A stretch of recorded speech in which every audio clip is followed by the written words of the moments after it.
వేములవాడలో ఎల్లమ్మ గుడి ఎక్కడ ఉన్నదో మీకు తెలుసా? ఆ రాజరాజేశ్వర స్వామిని దర్శనం చేసుకొని, బద్దిపోషమ్మను దర్శనం చేసుకొని, మీరు ఎక్కడ రూమ్లో ఉన్నా అక్కడ ఖాళీ చేసిన తర్వాత మీరు భోజనాలు తినాలనుకుంటే ఈ ఎల్లమ్మ గుడి దగ్గర ఫ్రీగా ఉంటుంది. అన్ని సవలతులు ఉంటాయి. నల్ల నీళ్ళు, కోడి, మందు, కూల్ డ్రింక్స్ ఏదైనా దొరుకుతుంది. అలాగే పక్కకే ఎల్లమ్మ గుడి ఉంటుంది.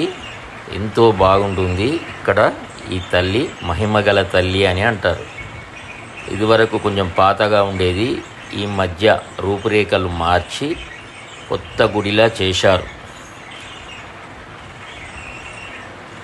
వేములవాడ బస్టాండ్ నుంచి 1/2 కిలోమీటర్ ఉంటుంది. మీరు బస్టాండ్ దాకా మాట్లాడుకోకుండా ఎల్లమ్మ గుడి అని ఆటో వాళ్ళకి చెప్తే వాళ్ళే తీసుకువస్తారు.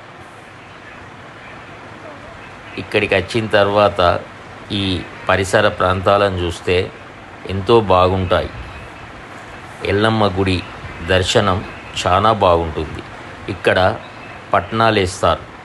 మేము పోయినప్పుడు ఎవరో ఒక ఫ్యామిలీ మొత్తం వచ్చి అక్కడ పట్నాలు వేసుకుంటున్నారు. అక్కడ కోలాహలంగా హడావిడిగా ఉంది. మేము సైలెన్స్గా పోయి దర్శనం చేసుకొని ఆ పట్నాలను చూసి వచ్చాము. మీరు కూడా ఎల్లమ్మ గుడి చూడాలనుకుంటే తప్పకుండా వేములవాడ బస్టాండ్ నుంచి 1/2 కిలోమీటర్ ఉంటుంది. తప్పకుండా వేములవాడకు పోయిన ప్రతి ఒక్కరూ ఈ ఎల్లమ్మ గుడిని చూడండి. ఎంతో బాగుంటుంది.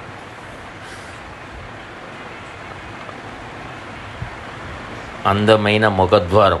అటు ఎల్లమ్మ తల్లి, ఇటు ఎల్లమ్మ తల్లి ఉంటుంది. లోపల విగ్రహం బాగుంటుంది. ఆ పక్కకు పరిసరాలు. ఎంతోమంది కార్లలో, బస్సుల్లో వచ్చి ఇక్కడ విడిది చేస్తారు. ఎందుకంటే ఇక్కడ ప్రశాంతంగా, అక్కడ రూములలో ఏది చేయొద్దు అది చేయొద్దు అంటుంటారు కదా, అందుకని ఇక్కడ చెట్ల కింద ప్రశాంతంగా ఉంటుంది. మేడారం సమ్మక్క సారక్కకు పోతే ఎలాగుంటుందో ఇక్కడ కూడా అలాగే ఉంటుంది. కాబట్టి తప్పకుండా వేములవాడకు వచ్చిన ప్రతి భక్తులు ఇక్కడికి వచ్చి ప్రశాంతంగా భోజనాలు చేసి ఎల్లమ్మ తల్లిని దర్శించుకొని రాగలరు. Bye friends. తప్పకుండా సబ్స్క్రైబ్ చేసుకోండి.